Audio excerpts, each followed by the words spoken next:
시청자 여러분 안녕하십니까? 여수 MBC 토크쇼 뉴스 앤 이슈 최승현입니다. 2020년 또 한 해가 시작되었습니다. 작년 이맘때도 그랬듯이 다들 기원도 하고 계획도 세웠을 것입니다. 작심삼일이라는 말이 있습니다. 하지만 시작이 반이다라는 말이 더 힘을 나게 합니다. 우리는 벌써 시작을 했으니 이미 반을 한 것입니다. 올해는 다산과 풍요, 번영을 상징하는 경자년 주의 해입니다. 부지런히 움직여 풍성한 2020 만드시길 기원합니다. 새해를 맞아 저희 뉴스 앤 이슈는 전남 동부권 지자체와 주요 기관의 계획과 목표를 들어보는 자리를 마련했습니다. 그 첫 번째 시간, 2020 전라남도의 비전, 그리고 2020 전라남도 교육의 비전을 살펴보겠습니다. 먼저 전라남도 김영록 도지사 나오셨습니다. 네, 지사님. 예, 안녕하십니까? 예, 네. 대단히 반갑습니다. 네. 감사합니다. 지난 1년 어떠셨는지 참 궁금해요. 시청자 여러분께 새해 인사와 함께 부탁드리겠습니다. 예, 대망의 2020년 경자년 새해가 밝았습니다.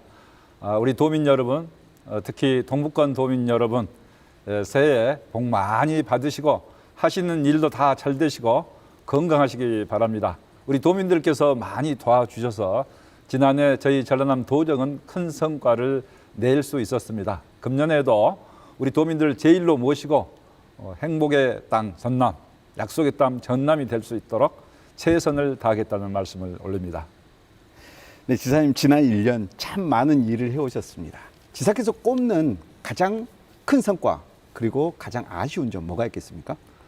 성과들은 너무 많은데요. 네. 대표적으로 이제 이야기한다면은 우리 전라남도 광주 전남 혁신 도시에 한전 공대가 유치돼서 이제 세계적인 공과 대학을 만들 수 있게 된 것이 굉장히 큰 성과라고 생각을 합니다. 그리고 우리 이제 동부권을 보면은 스마트팜 핵심 밸리가 공지구에 이렇게 유치돼서 지금 스마트팜 중에서는 가장 빠르게 진척이 되고 있기 때문에 그 점도 대단히 큰 의미가 있었다 생각을 합니다. 또 아울러서 동부권에 있는 관광 활성화를 위해서 여수에서 고흥까지 금년 2월이면은 이제 5개 연도 연륙 사업 교량이 완성이 되는데요. 추가적으로 금년부터 화태 배가간 4개 교량 사업 5,200억짜리 사업이 이렇게 작년에 확정이 돼서 올해 착수할 수 있게 됐습니다. 그래서 남해안 해양 관광 도로 사업 이것도 대단히 큰 의미가 있었다 이렇게 생각을 합니다. 아쉬운 점 뭐가 있을까요? 그리고 더 있습니다. 지금 잘했던 점도 전라남도가 그동안에 고용이 조금 상황이 안 좋았었는데 지난 1년 6개월과 민선 7기에 와서 고용이 3만 명이 늘어났어요. 그래서 99만 9천 명 고용률로는 65.2% 굉장히 전국에서 가장 높은 편에 속합니다. 그리고 청렴도 평가에서 전라남도가 지난 10년간 만년 4등급, 5등급 이렇게 하위 등급이었습니다만 2단계가 상승해서 2등급이 됐는데요. 2등급 중에서도 가장 최우선 성적을 거두었다 이렇게 평가를 받고 여기까지 있습니다. 하겠습니다. 그리고 아쉬운 점, 여수 순천 11구 사건 특별법 꼭 국회에서 통과돼야 되는데 20대 국회 통과돼야 되는데 국회가 지금까지 뭐 선거법이나 여러 가지 다른 일에 매몰돼 있다 보니까 지금 그 부분이 전혀 진전이 없습니다. 이번에 꼭 통과됐으면 합니다만 안 되면은 21대 국회에서 통과될 수 있도록 최선을 다하겠습니다. 네, 성과 하나만 꼽아달라고 요청드렸더니 여러 개 꼽아주셨습니다. 저는 성과 둘로 이렇게 이야기 드렸습니다. 네, 올해 국고 예산 상당히 많이 확보하셨습니다. 이것 또한 큰 성과인데요. 사상 처음 7조 원 돌파입니다. 동부권에 어떤 사업에 이 예산들이 투입됩니까? 7조 원 돌파가 됐고 그다음에 이제 전남도 본청 예산은 8조 2천억 시대가 됐는데요.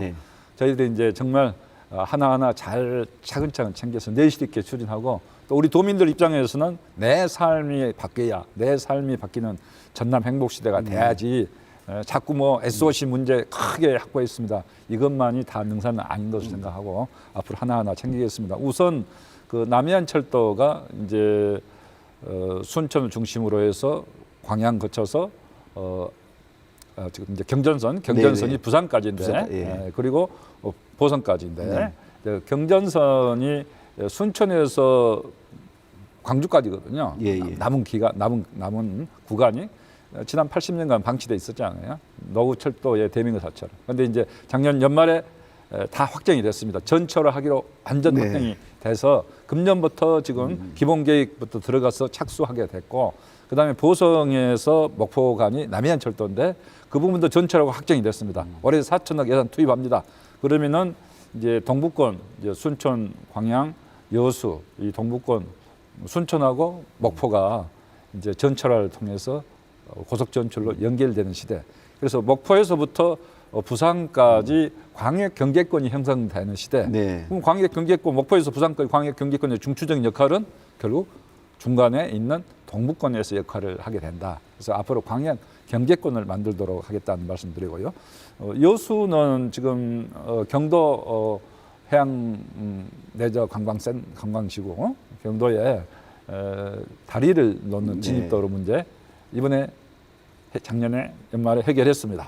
그래서 예산을 확보했고 1,000억 이상 네. 진입도로 이렇게 놓게 됐고 경도 이제 세계적인 해양 관광 단지로 만드는데요. 2024년까지 1단계 완료하고 그 다음에는 좀 더 시간이 걸릴 것으로 이렇게 하고 있습니다만 가능한 압축해서 당겨서 진입도로 건설과 함께 여수가 세계적인 관광지가 되는데 선도적인 역할을 할 수 있도록 이렇게 하겠다. 그 다음에 다른 지금 속속 관광 리조트 사업들도 동부권에 지금 들어오고 있습니다. 그리고 그 다음에 또 한 가지 중요한 것은 광양항 활성화를 위해서 네. 세풍산단, 지방산단인데 광양항에 편입을 했습니다. 그렇게 해서 그동안에 비싸서 안 팔렸거든요. 근데 이게 편입이 돼서 앞으로 이제 50년 장기 임대를 통해서 싸게 부지를 제공할 수 있게 됐기 때문에 우리 이제 순천, 광양, 여수 이쪽 지역의 기업 활성화, 기업 유치가 많이 이루어질 수 있는 토대를 마련했고 앞으로 추가적으로도 더 필요하면은 광양항 항만 부지에 우리 지방산단들을 더 편입하는 그런 노력들을 앞으로 하겠습니다. 또 그 지역민의 기대를 모으고 있는 이슈 하나 수면 위로 떠올라 있습니다. 바로 2022년 UN 기후변화협약 당사국 총회를 우리 여수에서 유치해 보겠다라는 것인데 남해안, 남중권 10개 시도도 공동으로 지금 노력을 하고 있습니다. 전남도 역할이 굉장히 중요할 것 같아요. 어떻습니까? 네, 저는 이미 뭐 환경부 장관님께 2번이나 가서 네. 직접 건의를 드렸고 또 박원순 서울시장님 뵙고 말씀드렸더니 박원순 시장님이 전라남도, 경남 함께 이렇게 영호남이 함께 유치하는 게 굉장히 큰 의미가 있다. 네. 이렇게 하면서 전라남도에 밀어주겠다 이렇게 공언을 했습니다. 네. 약속을 했어요. 그리고 이제 총리님께도 건의를 드렸고 이제 각계각층 건의를 드렸는데요. 지금 우리나라가 가장 유력하다 대상기로는 이제 이런 분위기가 있는데 정부의 의지가 제일 중요하지 않습니까? 네. 그런데 제가 최근에 환경부 장관도 만나서 이렇게 직접 건의를 했는데 정부가 이제는 좀 시동을 걸려는 움직임이 느낌이 뭔가 해보려고 하는 것 같다는 생각을 가졌습니다. 네. 그래서 반드시 여수 세계 박람회의 여수 정신을 살려서 네. 살아있는 바다 숨쉬는 연안 우리 여수 정신을 살려서 하려면은 남해안 남중권의 COP28 유엔 기후변화 협약 당사국 총회 2022년 개최되도록 해야 됩니다. 적극적으로 이렇게 했는데요. 그 숙박 시설에 대해서 조금 걱정을 하더라고요. 그런데 그런 부분은 충분히 저희들이 준비가 돼 있고 또 설득을 할 수 있습니다. 숙박 시설이라고 말하면은 서울에서 하더라도 일시적으로는 부족합니다. 그렇지만은 그걸 대비를 잘 해서 우리가 하면은 충분히 할 수 있다. 이런 부분은 문제가 안 된다 생각하기 때문에 앞으로 이런 부분에 대해서 잘 대비를 하고 정부를 잘 설득해서 반드시 우리 여수를 중심으로 한 남해안 남중권에 유치하도록 하겠습니다. 2022년 유엔 기후변화협약 당사국 총회 지사님께서 최대치의 노력을 해주실 것이다라고 믿어도 되겠습니까? 반드시 유치하도록 모든 노력을 다하겠습니다. 네, 감사합니다. 그리고 여수 시민을 비롯해서 우리 전라남도 전체 우리 도민들이 나서 주실 것으로 생각하기 때문에 힘이 납니다. 네, 감사합니다. 그 지난해 그 동부권 주민 전체가 상당히 허탈해하고 또 분노까지 했던 그런 사건이 하나 있었습니다. 다들 아시겠습니다만 산단의 대기업들이 대기 오염 물질을 무단 배출하고 또 그 수치까지 조작했던 그런 사건입니다. 우리 지역 산단과 밀집되어 있습니다. 그러다 보니까 환경 문제에 민감할 수밖에 없습니다. 분명한 재발 방지 시스템이 있어야 될 텐데, 쌤 그 환경 문제와 관련해서 어떤 생각을 갖고 계십니까? 그 문제는 정말 잘못된 거죠. 네. 더구나 그 측정을 결과를 이렇게 거짓으로 이렇게 보고를 했잖아요. 네. 그것은 있을 수 없는 것이기 때문에 지금도 이제 검찰에서 수사를 하고 있는 것으로 알고 있습니다. 그래서 수사 결과 나온 대로 또 대책을 세우되 현재는 문제가 되고 있는 것은 대강 우리가 알고 있잖아요. 그래서 전라남도 그다음에 여수시 또 환경부 영산강 환경청 또 우리 시민단체 또 지역 주민들이 가장 중요하지 않아요. 그래서 지역 주민들 대표 이렇게 해서 가버넌스를 구성해서 네. 지금 현재 계속 대화를 해오고 있습니다. 그렇게 해서 제대로 된 종합 대책을 만들자. 그리고 건강 여각 조사랄지 또 여수 산단 환경 실태 조사랄지 이런 게 필요하지 않습니까? 그런 부분은 일단 합의를 했습니다. 그래서 최종 마무리가 필요합니다만은 일단 어느 정도 합의를 했기 때문에 그런 부분을 중심으로 해서 필요한 조치는 취해가되 방금 말씀드린 대로 이제는 제대로 기업도 투자하지 않으면 안 된다. 환경 투자를 소홀히 하고는 지역사회와 함께 공존할 수가 네네. 없습니다. 그래서 그 환경 종합 대책을 수립하도록 지금 이렇게 하고 있습니다. 네, 이 문제는 각별히 지사님께서 챙겨주시기 바랍니다. 제가 분명히 약속합니다. 네. 우리가 기업하기 좋도록 적극 노력은 하지만은 환경 문제에 네. 해야 될 일을 등한시하는 기업은 앞으로 지역사회뿐만 아니라 지금 전체적인 나라 분위기도 그렇고 세계적으로 그런 기업은 앞으로 살아남을 수가 없습니다. 네, 알겠습니다. 그 동북권 통합청사 이야기 나눠보도록 하겠습니다. 순천 신대지구에 건립될 예정입니다. 지금 어떻게 진행되고 있습니까? 예, 신대지구로 지금 확정이 돼서 지금 그 기본 구상을 하고 곧 설계에 들어갈 겁니다. 그래서 제가 보니까 만평에 이렇게 부지를 청사 부지 만평에 이제 현대적인 정말 멋진 청사를 건립하도록 할 예정인데요. 만평이 좀 좁은 것 같아요. 그래서 좀 더 늘리자, 네. 더 먼 미래를 보고 좀 더 늘려서 하고 녹지 공간도 더 확보하고 또 청사도 나중에 더 추가로 이렇게 확충할 것까지 생각해서 이렇게 하고 그리고 이왕 짓는 걸 좀 멋있게 짓자 그러죠. 하는 게 이제 저희 생각이고요. 그래서 우리 이제 동북권 도민들이 와서 아 우리가 대접받고 있구나 이런 느낌이 좀 들 수 있도록 네. 그다음에 문화 어떤 그 소통 공간으로 이렇게 향유할 수 있는 그런 시설이 되도록 또 필요할 때는 거기 와서 화상을 통해서 도 번총하고 직접 연계해서 일도 볼 수 있도록 이렇게 그렇죠. 이렇게 꼭 도 번총을 방문하지 않더라도 네. 화상 회의를 통해서도 서로 대화할 수 있게 한다든지 첨단 요즘에 얼마든지 시설이 갖출 수가 있거든요. 그렇죠. 그래서 네. 그런 부분까지 포함해서 동북권 도민들의 어떤 체험 공간, 문화 공간, 소통 공간 멋지게 만들어 보겠습니다. 네. 다음은 그 스마트팜 혁신밸리 조성 사업입니다. 이미 이제 본격적으로 시작이 됐습니다.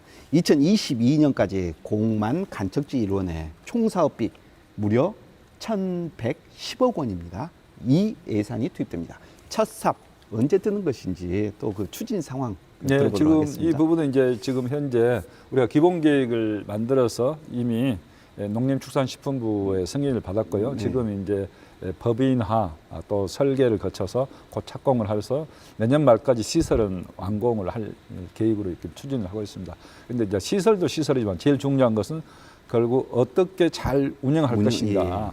그다음에 그 노하우랄지 소프트웨어를 어떻게 잘 만들어서 네덜란드를 능가할 수 있는 스마트팜을 만들 것인가 그것이 더 중요한 거 아니겠습니까? 그래서 이제 그런 방면에 앞으로 정말 전국에서도 가장 앞서가는 선도하는 스마트팜이 될 수 있도록 해야 된다. 지금 현재도 여러 가지 여건이 우리가 가장 잘 하고 있다 그럽니다. 그런데 정말 제대로 해서 청년 영농 벤처 농업가들이 네. 와서 배우고 익히고 또 우리 지역의 주민들, 우리 도민들도 여기 와서 임대 농장을 통해서 실습도 하고 필요하면 직접 농사도 첨단 이 스마트 농업을 지어볼 수도 있게 주민 참여형 농장까지 이렇게 하고 또 그 농산물 산지 유통센터도 같이 세우고 결국은 수출을 해야 됩니다. 네. 이런 스마트팜에서는 가장 첨단 이게 유리 온실, 스마트 온실인데요. 여기에서 생산된 것은 전량 수출하는 품.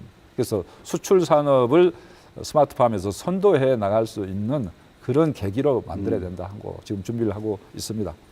이 대규모 사업에 대해서 한편으로는 지역 농민 굉장히 환영을 하고요. 또 다른 한편으로는 우려하는 바도 있거든요.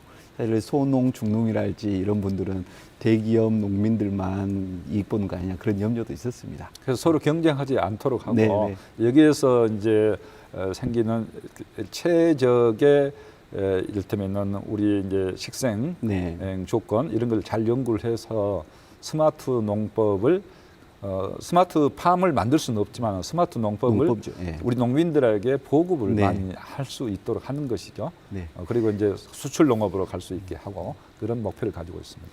지사님께서 세심하게 꼼꼼하게 살펴줄 것이라 믿어 의심치 않습니다. 전남에 보완이 필요한 내용을 이제 살펴보도록 하겠습니다. 일단 그 부족한 의료 시설 문제입니다. 전남 의료에 대한 수요가 높은 반면에 의료 취약 지역으로 분류됩니다. 그럼에도 불구하고 전국 시도 가운데 유일하게 의과대학이 없는 도시거든요. 우리 지역에서는 순천대가 한때 의과대학 유치에 나서기도 했습니다만은 상황은 녹록지 않은 그런 상황인 것 같습니다.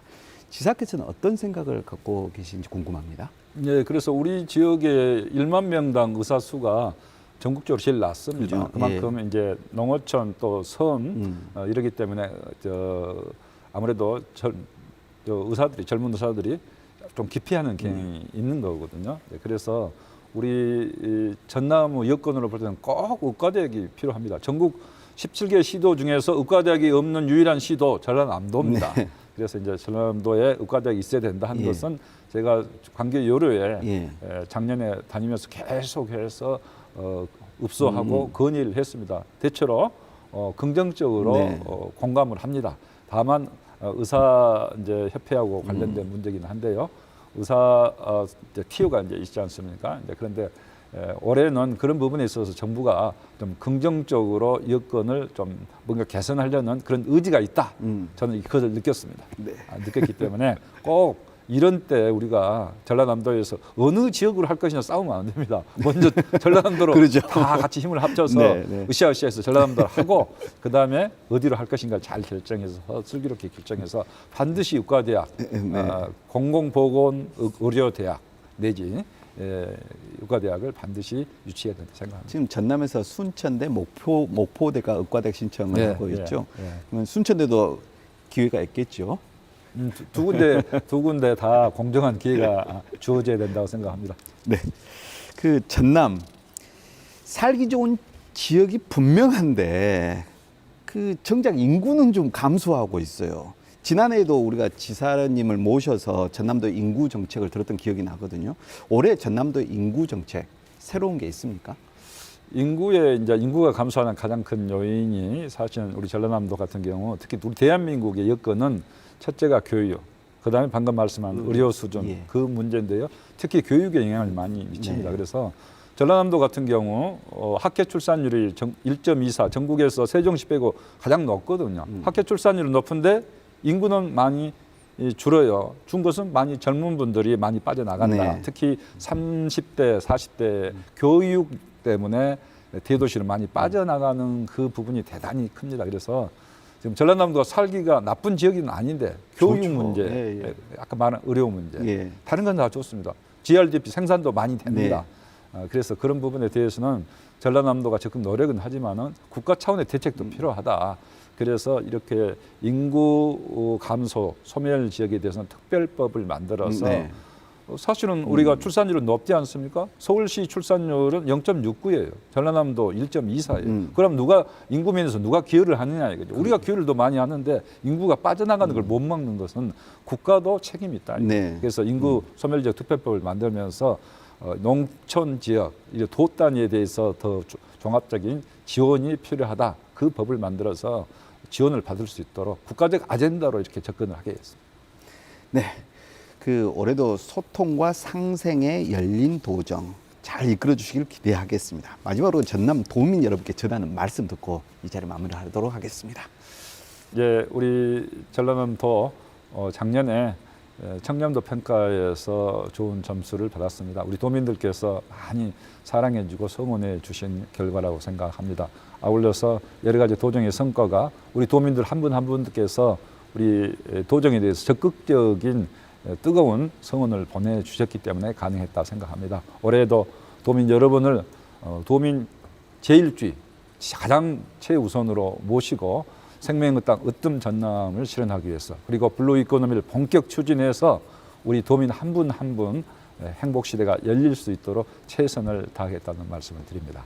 도민 여러분, 올해도 하시는 일마다 정말 다 알차게 잘 되시고 건강하시고 복 많이 받는 2020년이 됐으면 합니다.